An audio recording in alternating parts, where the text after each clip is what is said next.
Okay, everybody, welcome to this situational briefing about the events that are taking place between the State of Israel and the Gaza Strip at this time. We are going to have a series of questions fired to our experts today, but if you are watching this live or during the podcast, postcast, or on JBS, we appreciate you giving your time and your attention. I'm going to come directly to it by way of introducing our experts.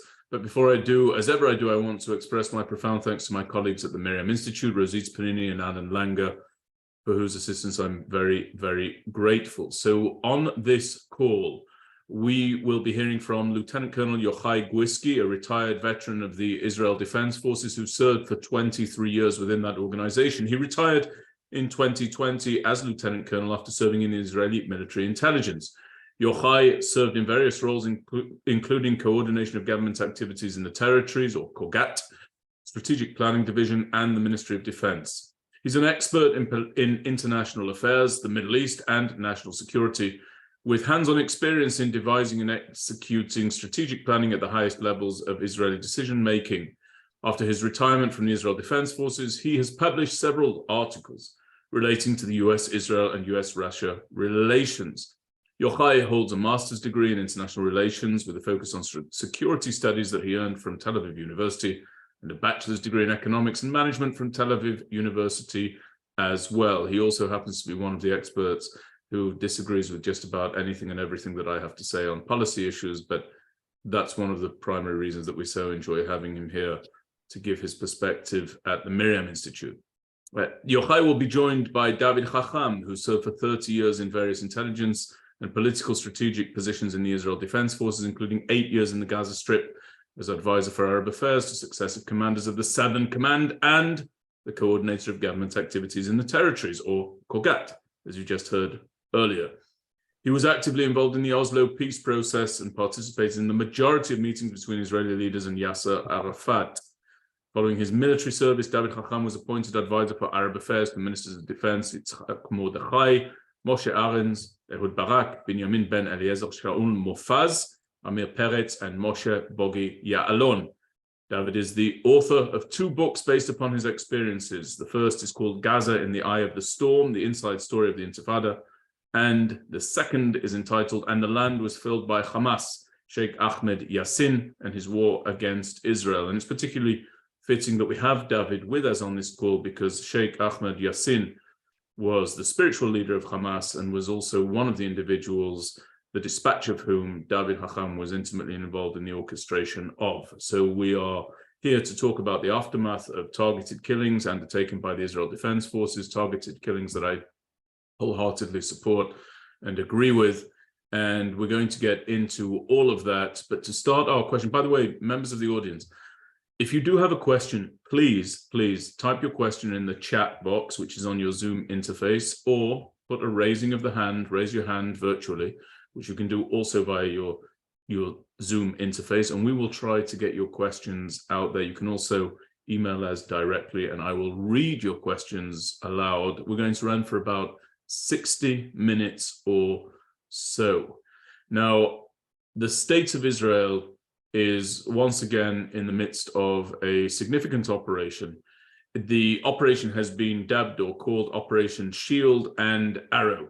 This is a continuation of operations which include Operation Cast Lead, Operation Pillar of Defense, Operation Protective Edge, Operation Guardian of the Walls, and now Operation Shield and Arrow. And I think I skipped one as well. On Tuesday, all of these operations have taken place since the disengagement from the Gaza Strip back in 2005, something that I personally believe is the original sin in terms of Israeli policymaking and security strategy. But that's something we can get into during the course of this conversation if time permits. But let's come to the present moment. On Tuesday morning, the Israel Defense Forces killed 3 senior members of Palestinian Islamic Jihad inside the Gaza Strip. Those individuals were Khalil Batini, who commanded Islamic Jihad in northern Gaza. He was entrusted with approving and carrying out all terrorist activities from northern Gaza, as well as planning and directing terrorist attacks on Israeli civilians and planning rocket attacks against Israel in the immediate future, according to a statement by the Israel Defense Forces. The second individual was Jihad Hanem, and please correct me if I'm mispronouncing any of these names. He was a senior official in the group's military council and was one of the most senior members of that organization, Palestinian Islamic Jihad. And he previously served in several key positions, including as head of Islamic Jihad's Southern Gaza Brigade and secretary of the military council. And the third was Tariq Izz-Eddin. He was director of Islamic Jihad terrorist activities in the West Bank from a base inside the Gaza Strip. He was 49 years of age, and he was involved in moving money and funding between the Gaza Strip and the West Bank, specifically for terrorist activities, according to a statement, again, released by the Israel Defense Forces. And he'd been previously jailed in Israel for involvement in suicide bombings during the course of the early 2000s. Now, the separate strikes on these three individuals took place within a time frame totaling the actual striking 20 seconds. So all three were dispatched in the time frame of 20 seconds. For a little bit more context, the targeted killing of these three individuals came after Islamic Jihad fired 104 rockets toward Israel in response to the death of an alleged senior member of the group who had been on hunger strike in an Israeli prison. And during that clash on May the 2nd, there were direct hits on the Israeli town of Sderot, which has borne the brunt of rockets from the Gaza Strip since Israel's disengagement in 2005.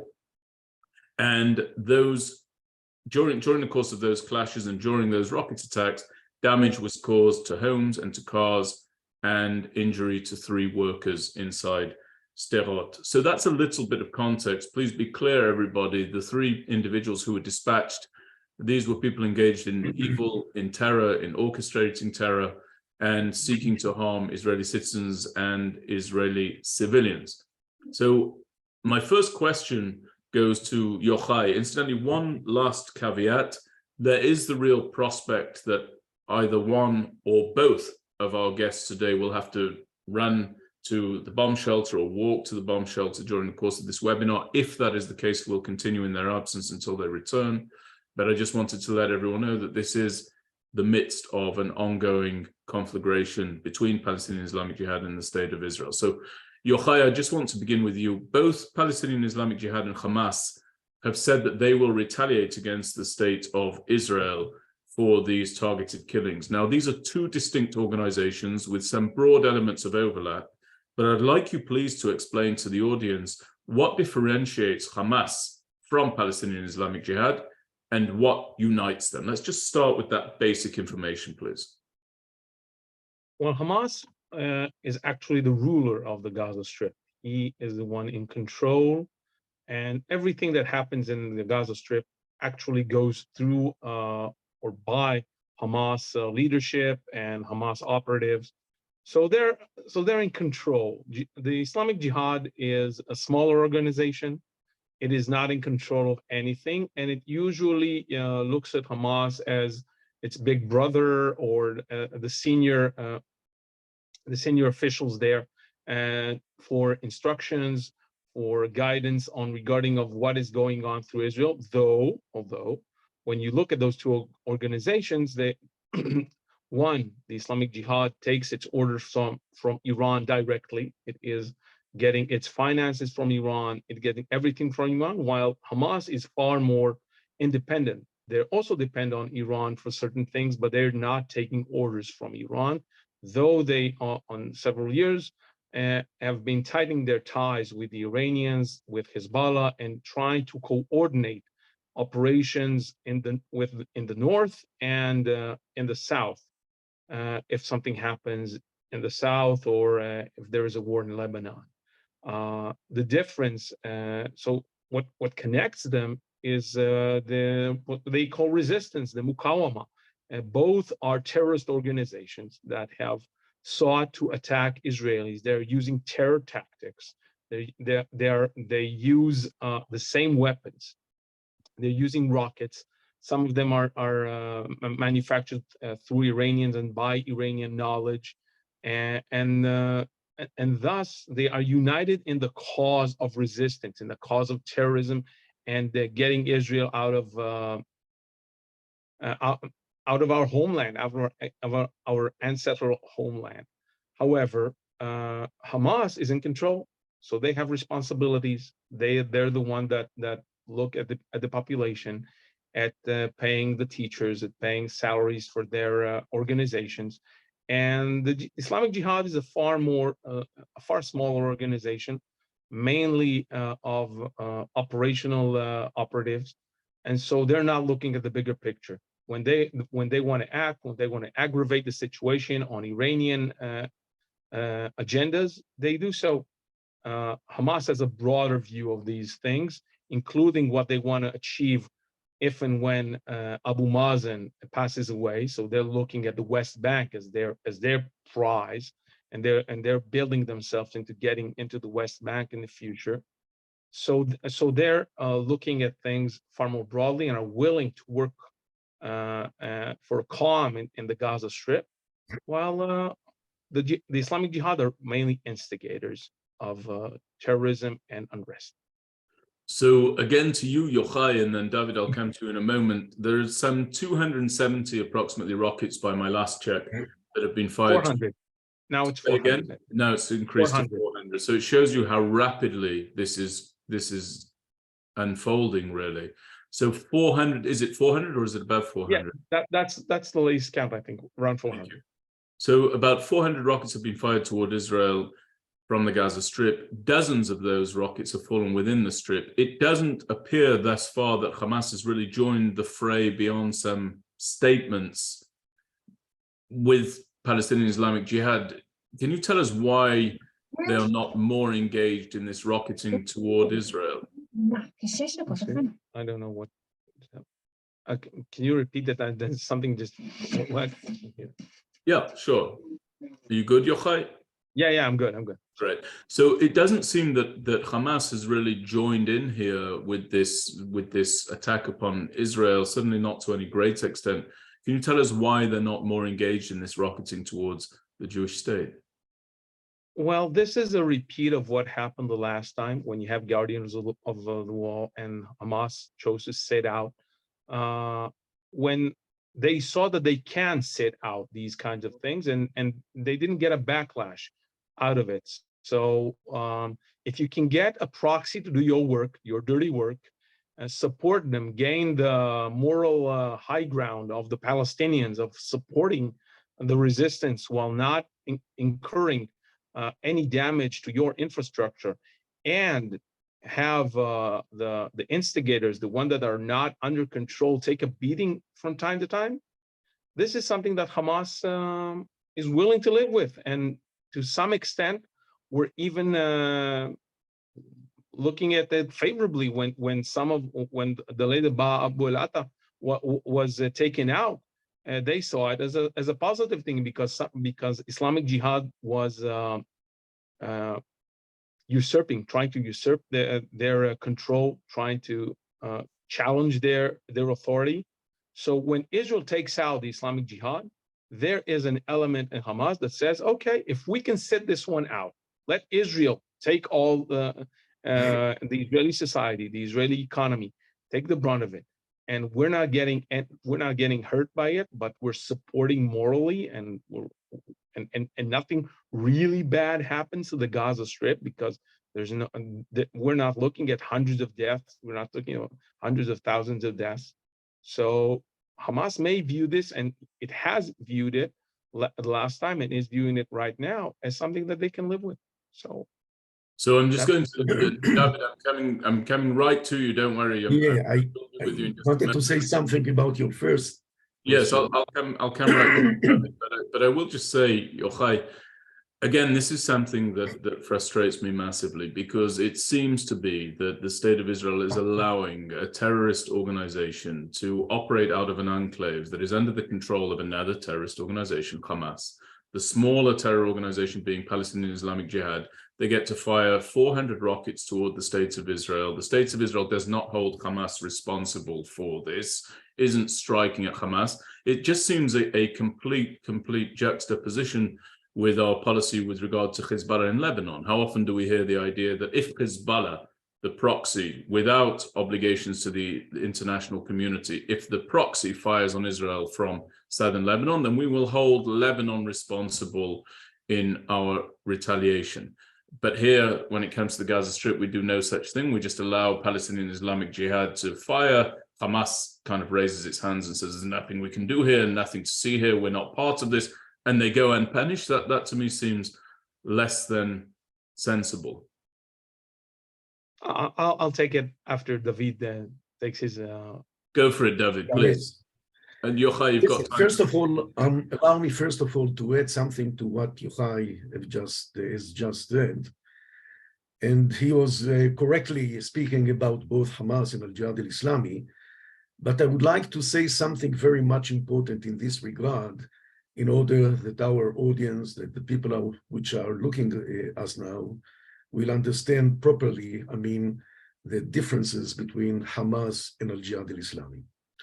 First of all, I would like to tell you in this regard that beside the fact that both these Islamic organizations have a common goal of destroying the state of Israel, there are many, many other, I would say, things that are characterizing each and unique one of these organizations separately. First of all, I would like to say in this regard that the Islamic Jihad movement, which was established in the year 1981 by a guy named Dr. Fathi Shqaqi, who I know personally, is not but a local Islamic organization operating in the Palestinian territories in order, first of all, to destroy Israel and to establish later on a Palestinian Islamic state on the ruins of the state of Israel. This is Al-Jihad al-Islami al-Falastini. But Hamas, pay attention, very much important what I'm going to tell you. You know, all the Palestinian organizations have in the name the word Palestine or Palestinian, but Hamas is with no Palestine. Hamas is the abbreviations of Harakat al-Muqawama al-Islamiyya, the Islamic resistance movement, no Palestine, because as a matter of fact, originally, Hamas is a branch of, I would say, an organization called Al-Ikhwan al-Muslimin, the Islamic Brotherhood movement, which was founded at the 20s of the 20th century in Egypt and spread all over the Middle East. And as a matter of fact, in practical terms, Hamas is not but a branch of Al-Ikhwan al-Muslimin in the heart of the Palestinian entity. And this is something very much important to say, because Hamas is not going to be self-sufficed in having control over Palestine, let's say, or in destroying the state of Israel. And as a matter of fact, Hamas has two phases in their ideology to be fulfilled in the future. The first phase is, of course, destroying the state of Israel and establishing a Palestinian Islamic state on the ruins of Israel within a known boundaries, known borders, min al-Bahr hatta al-Nahr, from the sea, the Mediterranean Sea, to the Jordan River.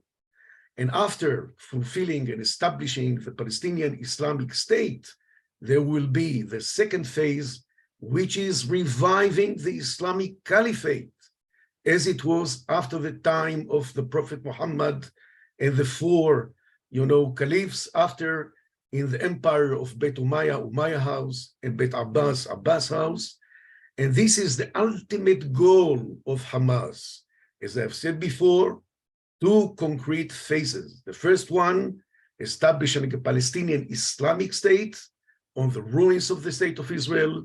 And the second stage, the second phase, is reviving the Islamic Caliphate. This is why Hamas has no Palestine, the word Palestine, in its name.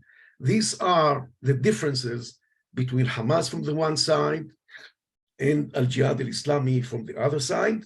And as a matter of fact, as I began saying, there is something which is like a common denominator for these both organizations. And this is, of course, the destroy of the state of Israel. This is common to Hamas and to Al-Jihad al-Islami al-Falastini. Thank you, David, and I really appreciate all of that context and the addition to the information that Yochai provided as well. Tell me something. I gave a very brief overview of the 3 individuals who were killed by the Israeli security forces, but nobody is more expert in this area than you. Tell us a bit more about the 3 who were dispatched. As a matter of fact, you spoke in your words before we started the interview.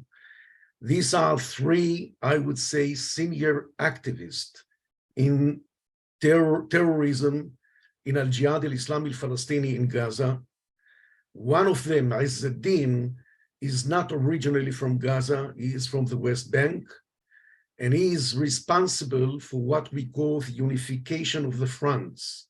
That is to say, to have some kind of a coordination, a very active coordination in the terrorist act against Israel between Gaza and the West Bank and Judea and Samaria. And as a matter of fact, this is going hand by hand with what I heard from Al-Aruri, Saleh Al-Aruri, the leader of Hamas in Lebanon now, that spoke about coordination in all the fronts vis-a-vis the state of Israel. That is to say, Lebanon, Syria, the West Bank, Judea and Samaria, East Jerusalem, the Gaza Strip, and orchestrated and coordinated by the Islamic Republic of Iran. This is the main, I would say, factor in this regard when we are speaking about unification of the fronts vis-a-vis the state of Israel. So from my point of view, Izzeddin is the most prominent one. And as a matter of fact, I don't know if you saw a picture I sent you recently of Saleh Al-Aruri in a hospital outside the territories, I think in Turkey, in which he was treated for the cancer disease that he got. And I think that to a large extent, this is the key person. The other ones, as a matter of fact, are other active, I would say, personnel, active people in the Al-Jihad al-Islami Falastini, all of them, by the way, operating in the Gaza Strip. And I must say in this regard that Izzeddin is from the West Bank, he's not originally from Gaza. Mm-hmm. But I would like to say in this regard that the fact that these 3 activists, terrorists of Al-Jihad al-Islami were annihilated in 20 minutes, as you have said at the beginning, 20 seconds. This is something that we have to pay tribute, listen to the Shabak, what we call the security organization in Israel, for having the intelligence, the precise intelligence to translate this intelligence for, for actions in the field against these 3 individuals. Thank you, David. So Yochai, your response to what I said about the inconsistent nature of Israel's holding to account the sovereigns of a given entity. Why is Palestinian Islamic Jihad allowed to fire 400 rockets towards the state of Israel, and Hamas goes unpunished for it, given that it is sovereign there in the Gaza Strip? That is inconsistent with our stated and repeated policy with regard to Lebanon and Hezbollah. Talk to me about that. It's a decision that is taken by the government at a particular point in time. Mm-hmm. Let's say the previous government used to see Hamas as the one that is going to take the brunt of anything that happens from Gaza. So any rocket that was fired from Gaza was an excuse to take out a Hamas facility, a Hamas training ground, or Hamas manufacturing site. So we degraded Hamas by the fact that someone else was firing rockets at Israel. This was a way to degrade Hamas while making Hamas want to challenge those that challenge its authority. This is why Hamas did not engage while we took out the Islamic Jihad in the previous round. and this is something that might also influence Hamas calculations right now. So if Israel wishes to take out or degrade the sovereign, then you use that. But if you don't want to get involved in a bigger fight, then you take out the little guy. So in Syria, for example, we're not taking it out on Assad. We're taking it out on the Iranians. We're taking it out on the militias. Everywhere. Syria is different. I don't want to go too far down the rabbit hole. Syria is different because the sovereign there is clearly embattled and doesn't reign supreme and hasn't done for several years. But we're taking it out on them as well. Hamas. When we attack places such as airports in Syria, we're taking it out on the Assad regime. So it depends on what kind of message you're trying to send and to whom. If you're trying to talk to Hamas and tell them, guys, you need to take care of your business and not let anyone shoot at Israel, then you take it out of Hamas's hide. And if you don't want, and if you want to say to Hamas, you better stay out of this work, because if we're going to take out the Islamic Jihad, and this is something that might be better for you as well, or good for you as well, then we take it out of the Islamic Jihad or someone else. It is a decision that Israel takes as someone views what they want to get. If someone wants to get into a bigger fight, they would have taken out Hamas. But right now, Israel doesn't want to go on a bigger fight. We're trying to look at how to deal with Iran, with the things that is happening that is strengthening Iran's hand, such as the detente with Saudi Arabia. Mm-hmm. So going into a protracted war in Gaza is something that is not in the current government's plans right now, as I see it. And so you take it out on Islamic Jihad, and it's a good thing, I think, because as we saw last year, the instigator of violence, when we talk about Jerusalem Day and the March of the Flags, it was the Islamic Jihad. It wasn't Hamas.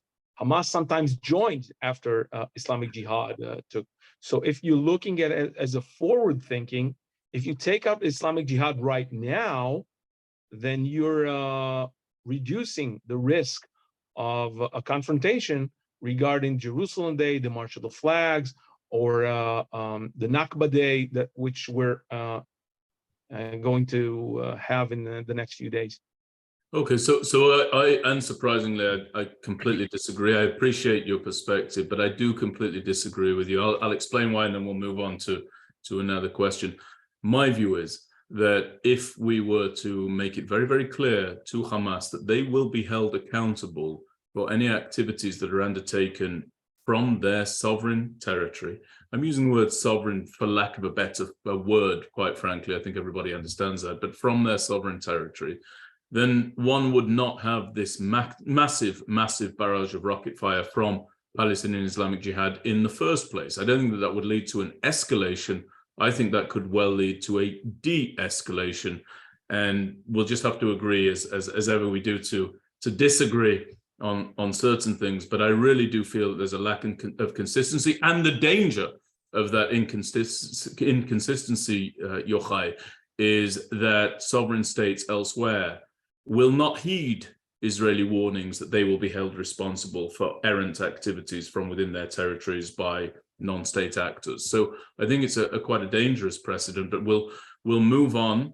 And I want to talk a little bit with you again, Yochai, about the timing of this. And then David, I want you to talk to me about the virtue of this. So Yochai, the timing of this targeted killing. Why was the decision taken to carry out these killings in a combined fashion at this particular stage? Some people have said it's to preempt any conflagration that might follow the marches that are upcoming. Some people have said that it is because the intelligence coalesced in such a way that permitted for it to take place. Some have said that there was a need for the state of Israel to take decisive preemptive action. What are your thoughts about that? Well, there are two ways to analyze the timeline. One is to look to the back and see what happened last week when Islamic Jihad and others fired over 100 rockets into Israel, and Israel seemed to look and not respond forcefully to what happened at that time over the death of Hadar Adnan. And so Israel might have bided its time to seek an opportunity, and when that opportunity arose, it took it. So it might be just that simple. The second thing, if you look at it as forward-looking and see that Israel has intelligence, probably, maybe, I don't know, that the Islamic Jihad is planning enough, as it has in the past few years, to attack Israel when we have Jerusalem Day, or when you have the March of the Flags, or when you have the Nakba Day, then Israel might think that it is good to preempt. Now, these two things might have coalesced. We had to retaliate to something that happened a week ago, and to look forward and to preempt a planned attack a week from now. And if you look at it in the political arena, there was also a large amount of pressure on the government to do something, because it was starting to have cracks in the coalition. The fact that Israel did not retaliate forcefully last week. So, David, you're a very strong proponent of targeted killings. You've written on several occasions for the MirYam Institute to the virtue of targeted killings. One of the things that people might say is every time that we carry out a targeted killing against a mainstay of one of these terrorist organizations, we end up absorbing rocket fire into the state of Israel, and therefore people might question the worthiness of targeted killings. But something that you've educated us about is that targeted killings are one of the most effective means of pushing our enemies onto the back foot. They're not undertaken because anybody believes that will bring about an end to terrorist activities. They're not undertaken because anybody believes that there isn't a replacement just waiting to take the place of those who are dispatched by the Israeli security forces. They are taken to muddle up the strategy and the policy making and the tactics of our enemies, and they profoundly push our enemies back onto their heels. Can you just talk to us a little bit about that and why you see these targeted killings as virtuous? Yes. As you said, correctly, I think that the targeted killings are one of the main, I would say, means taken by Israel against the terrorism in the Palestinian arena. And as you've said, correctly, during the last 30 years or more, there were dozens, more than 100 targeted killings perpetrated by the IDF with of course, the assistance of the Shabak. And I think this is the main, I would say, operation taken by Israel, that Hamas and Al-Jihad al-Islami in the Palestinian arena are very much afraid of. And this is why during the last couple of years, I've heard time and again, Hamas leaders, Al-Jihad al-Islami leaders, trying to, to press upon Israel, not to take this mean against, the people, the activists of Hamas and Al-Jihad al-Islami. At the same time, I must tell you, at the same breath, that the influence of the targeted killings are not for a long period of time. You are making a targeted killings, and in accordance with our experience, after a couple of months, another guy, another person, another activist is coming to fulfill the same, I would say, position of the guy who was killed by Israel. But at the same time, as I've told you before, this is a very influential mean taken by Israel against the terrorist organization. And I think that Israel should continue in this regard, as we are seeing the outcome and the results in the Palestinian side for these targeted killings. Allow me now, Benjamin, to say a few words about your former question, very, very quickly. I think that right now, as regard to Hamas strategy, I think that Hamas doesn't want to see a new escalation vis-a-vis the state of Israel. And this is why Hamas did not intervene until now in the confrontation, the military confrontation between Israel and Al-Jihad al-Islami in Gaza. By the way, a year ago, there was an Israeli, operation, military operation in Gaza against Al-Jihad al-Islami, and Hamas stood aside with no intervention. And I tell you why. Hamas would like to enjoy, the Israeli, I would say, assistance given to the population in Gaza. I'm speaking in this regard about 17,000 workers commuting every day until this last operation to Israel to work inside Israel. I'm speaking about the Qadari financial aid given to the population, to needy families in the Gaza Strip. I'm speaking about fuel entering on a daily basis from Egypt to the Gaza Strip. I'm speaking about construction, I would say, projects which are being assisted by the Egyptian inside Gaza. So Hamas right now, this is not a ripe time for Hamas to have a new military escalation with the state of Israel. In any case, Hamas couldn't, not give the permit to Al-Jihad al-Islami to operate against Israel. At the same time, I agree with what I've heard before. Hamas is in total control over Gaza and a total control over Al-Jihad al-Islami inside Gaza.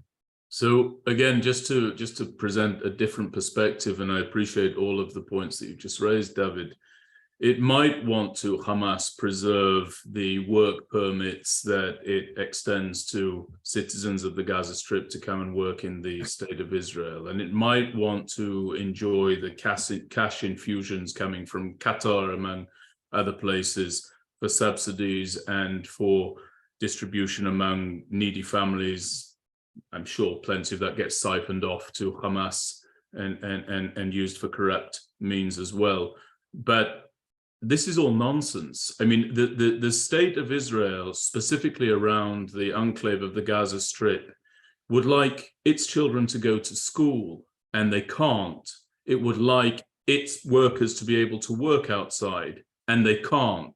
It would like its citizens in towns like Sderot and Netivot and even Beersheba and elsewhere to be able to stay in their homes, and they can't. In fact, the IDF is actually having to evacuate or facilitate the evacuation of our citizens. So I just find it completely unacceptable, and even, dare I say, perverse, that Hamas is given the wiggle room to say what suits its citizens, and at the same time, what will befall Israeli citizens. I think that that's absolutely absurd. And I don't think that it's tenable. And I think that we again see ourselves, and Yochai knows that this is my view, but we again see ourselves in a conflict against precisely the same enemy, facing them down with precisely the same realities upon our citizenry, with the precise same lack of real consequence against them, with the precise same sense of foreboding that we will be back here at a time of our enemies' choosing. Now, you cannot tell me, even with all of your knowledge and all of your expertise, and I never walk away from a conversation with either of you being better educated by way of that conversation. I mean that sincerely. You cannot tell me that is sound policy. Don't tell me it's sound policy, because it isn't true. It isn't true for the citizens of the states of Israel who live under this rocket fire. And dare I say it, and here I'll come to you, Yochai, it's true that the missile defense systems that we have in Israel are effective and are intercepting the vast majority of rockets that fly toward us. But at the same time, terror is terror. And when a 4-year-old girl or a 5-year-old boy or a mother or a father hears a rocket siren ring out, and they know they've got 15 seconds, and who knows it better than you as a parent of young children who don't live there in the enclave, but you've certainly had to face this reality. I know that you felt it on your own flesh. You're terrorized. You might not be, thank God, harmed or maimed or injured, but terror is terror, and terror takes place by way of terrifying the citizenry. This cannot continue to be at the whim and at the will of Hamas and Palestinian Islamic Jihad. Somehow the state of Israel has got to wrap its arms around this, surely. I'm gonna say that because I understand the truly justified indignation that you're saying, the frustration and the feeling of helplessness. But I'm just telling you this. Look at what happened to Saudi Arabia. Okay. Look at what happened to the Saudis thought that they can crush the Houthis. That they don't want to get these guys, the tribe that can shoot at them at will, who they think they are, and they went into a military operation, bombarded the heck out of them, and what happened? Nothing. It didn't bring the Saudis anything except a protracted war, death, and the Houthis gained substantially out of that war, knowledge, aid from the Iranians, and now the Saudis and the Saudis paid with their relationship with the United States, the relationship with other countries, and with their own country being bombarded with rockets and missiles, accurate ones, on almost a daily basis. Now, why am I saying that? Because this is what Iran wants. It wants to drag Israel into a war, a protracted war, which will drain our resources, drain our energy, drain everything from Israel. Now, the question is whether Israel have the chance to deal with Gaza in a manner that does not involve a protracted war that would get that drainage on that strategic damage. That drain is a strategic damage. Mm-hmm. It is not something that you can say that is something you can put aside. Look at the Ukrainians, how much ammo they need to fight their war, how much ammo, just the ammunition that Israel will need. The last time that the IDF went on a major campaign in Gaza, and it was one that is rather not the longest one. The price tag was 10 billion shekels. This is the price. So the question is, are we gonna fall into the trap that our enemies are setting up for us, or are we gonna try something else? I don't know. I know that the government is in a bind. I think the mistake was done in 2009 when we had the capability and we were at the cusp of taking Gaza and taking Hamas out in Gaza. Gallant was then a general of the Southern Command, and he was there, and he was stopped by our leadership because they feared that the new President Barack Obama would not allow Israel the time and space to take out Hamas. Mm-hmm. And from then, it just got worse. So sometimes when you make a bad mistake at a particular point in time, you cannot recuperate. So I don't know if our government is doing the right thing. I don't know if it is doing something that is sound. I know that they fear, and there is a fear, that what is going on is a trap for Israel. This is something that the United States tried to take out in Afghanistan, in Iraq, the Houthis. This is not something that is easily done. And so with all the indignation, and I feel it in my heart and in my bones, and I have children that when they hear a siren, they fear. I see my son's heart racing, but I know that I don't think that the answer is an extended operation in Gaza unless we are willing to commit and unless there is a viable way out of it. And I think that's a bet that the current government is not willing to take at this time. Maybe if the circumstances change and situations are different, maybe we'll take out the Hamas in Gaza Strip. Right now, we're focusing on Iran. So Yochai, thank you for that. I'll just add to your comments, and I really appreciate you providing not only your professional perspective, but also your personal perspective. And I'm sorry, truly sorry to hear about the terror and the suffering that your children and frankly anybody's children are surely suffering at this time. I think that the original mistake was not 2009. I think the original mistake was 2005, when we withdrew unilaterally without any obligations being placed upon anybody in the Gaza Strip. I think it was a horrendous error, a horrendous strategic error, and we are still paying the price for that terrible error. And I would predate 2009, which was a response to that error, and put the blame firmly on the disengagement or the withdrawal of 2005. I would merely say that between what we are doing and a long, protracted operation inside the Gaza Strip, there are many, many options. And I'm going to just say this is the last point, not because I want to have the final say on this. We'll continue to debate this. Unfortunately, it's going to carry on for years, but merely because I want to come to some other aspects of current events.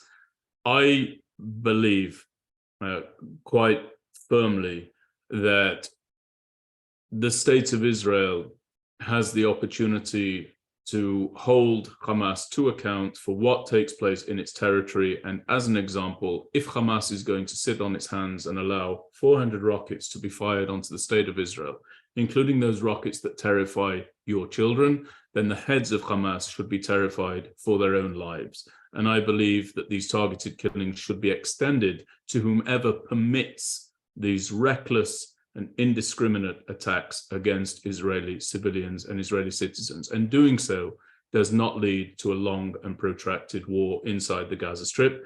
But were we to go into a long and protracted war inside the Gaza Strip, which I think is highly unlikely, but were it to happen, I would not want to make a comparison between the prowess of the Israel Defense Forces and the ineptitude of the Saudis when it came to tackling the Houthis. I think that parallel is a bit of a dangerous parallel. I wouldn't want to grade us according to such a standard. But let's move on. I just have a couple of extra questions that I want to ask. And David, this comes back to you.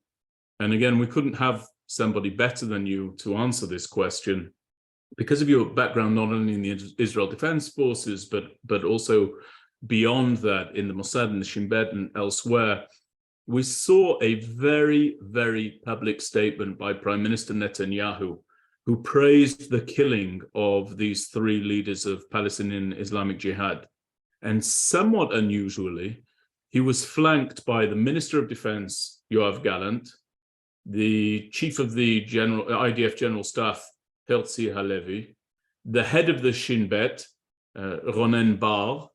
And just for context, just a few weeks ago, Prime Minister Netanyahu had fired the Defense Minister Gallant. He then reinstated him.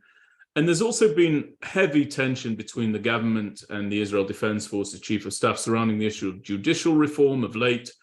Do you think that this was a genuine show of unity by the Prime Minister and the senior defense establishment leaders? Or was it merely a projection of unity?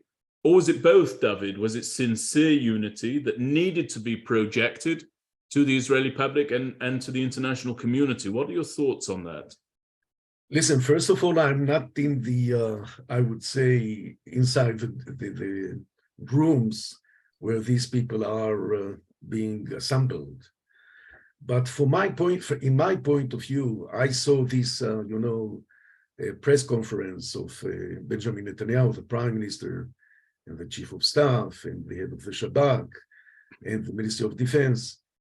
And I think it was very much genuine, very much, I would say, very much impressive that the heads of the security of the State of Israel, led by the Prime Minister of Israel, are approaching the people of Israel, are speaking in front of the people about the Israeli interests and what were behind the Israeli operation in Gaza. And this seemed to me very much, I would say, impressive when I'm speaking as a citizen of Israel and looking for these leaders speaking in this press conference. And I think it was very much important that they spoke in front of the Israeli public and explained the interests, the motives of the Israeli operation. I would like in this regard to say, and it's very much important, I totally agree with you, Benjamin. I think 2005, the decision taken by our Prime Minister, late Prime Minister Ariel Sharon, to withdraw unilaterally from Gaza, is, in my, I can call it the original sin. This was a very negative step, very negative move, with enormous, I would say, implications, not good implications to the state of Israel, the 2005 move. And I think that to a large extent, what we saw later on, and in this regard, I'm speaking first and foremost about the event of June 2007. Here I'm speaking about the very dramatic event which took place that period of time, the taking control of Hamas over the Gaza Strip and the kicking out, even the killing of the Palestinian Authority and Fatah members inside Gaza, and making, the split between Gaza, the Gaza Strip, and the West Bank and Judea and Samaria. This was, I think, the very important move in terms of what we have seen later on, the relations between Israel and the Palestinians. And this is, of course, we have to take into consideration for future moves taken by the State of Israel vis-a-vis the Palestinians. And second issue, very quick remark, I totally agree with Yochai. Listen carefully, Benjamin. I think that before you are taking a decision, Israel is taking a decision for launching war, for going to a war. In this case, I'm speaking about the Gaza Strip. You have to take into consideration all, I would say, the very important interests of Israel vis-a-vis the region as a whole. And in this regard, I'm speaking about the main priorities which have to be taken into consideration by Israel. And the main priority in this regard, the main threat, is from the Islamic Republic of Iran. And we have to to mobilize all our forces, all our strength in order to cope with this situation. And in addition to that, I must tell you that today Hamas and the other forces in the area, radical forces, led by Iran, would like to see what we call the united fronts vis-a-vis the State of Israel, not only in the territories, not only in Gaza and the West Bank, but at the same time, Lebanon, Syria, and led, of course, by Iran.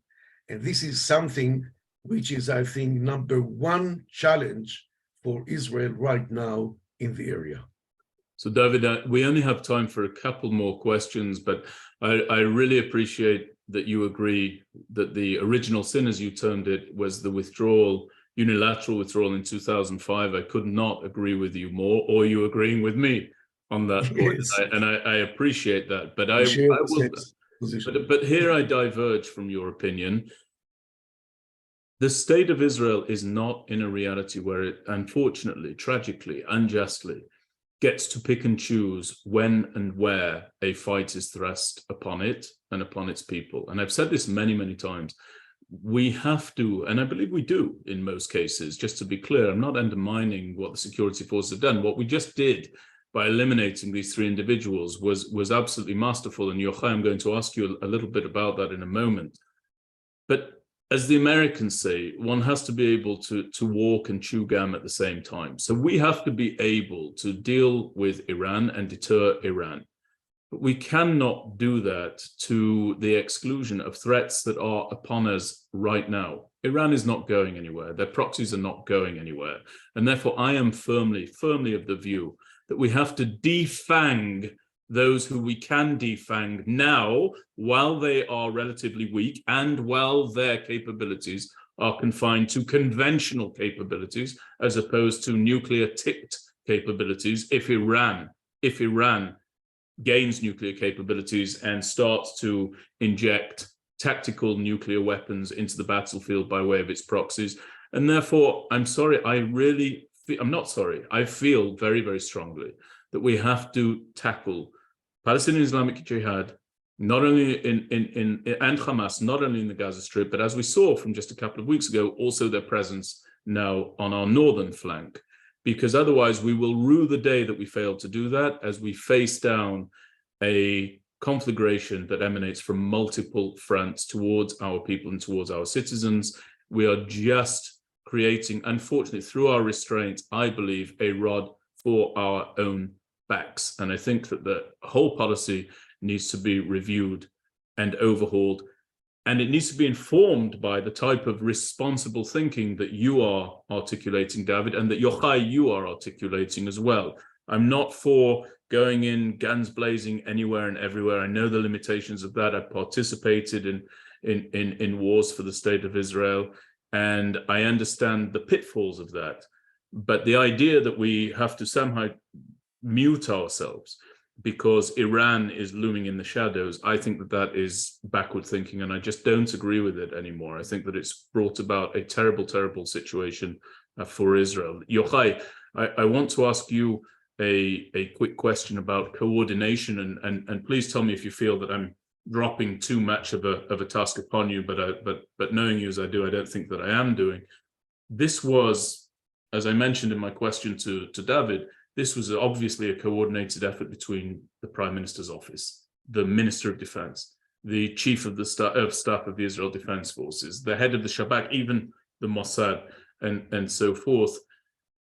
Can you just give us an idea of how coordinated and collaborative these different branches of our government and our security forces are in order to bring about the elimination of 3 terrorists within a 20-second, not 20-minute, 20-second window, according to reports?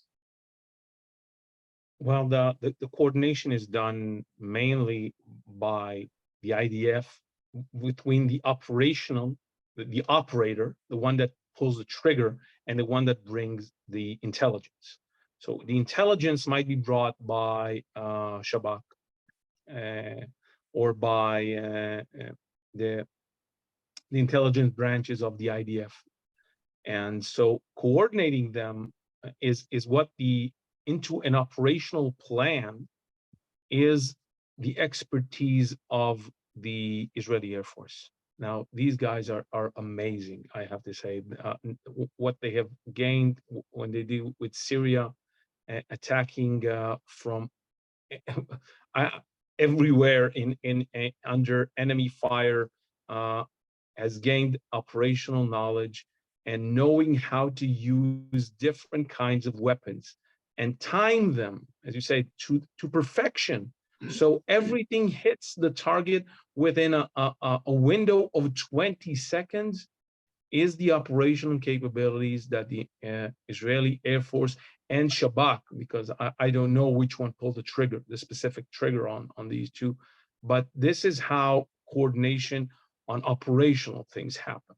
So when that plan is brought to the minister and then to the prime minister, it is already baked in, all these things. They just have to make sure that everyone knows what they're doing, why they're doing it, what's the time frame that things going to happen, and what is and what is expected of them after these things happen, because it's a great opening move. But as you know, a chess game is not over when you did the opening move. It's about planning what to do next and how to do next, and the boundaries of what to do and how to do it.